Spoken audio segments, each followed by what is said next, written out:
BJP ఎన్డీఏతర పక్షాలన్నిటిని కూడా Congress party ఏకం చేస్తూ ఇండియా అనే ఒక కూటమిని పెట్టడం జరిగింది.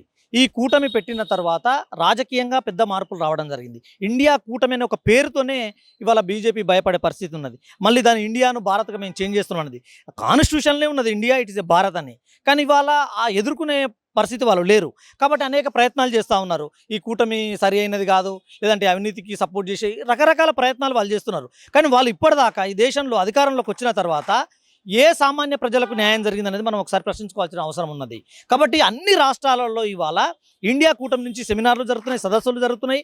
భారతదేశం యొక్క రాజ్యాంగాన్ని కానీ ప్రజాస్వామ్య వ్యవస్థను కానీ మనం కాపాడుకోవాల్సినటువంటి పరిస్థితుల్లో ఇవాళ ఉన్నాం. కాబట్టి ప్రజలందరూ మేము అప్పీల్ చేస్తూ ఉన్నాం.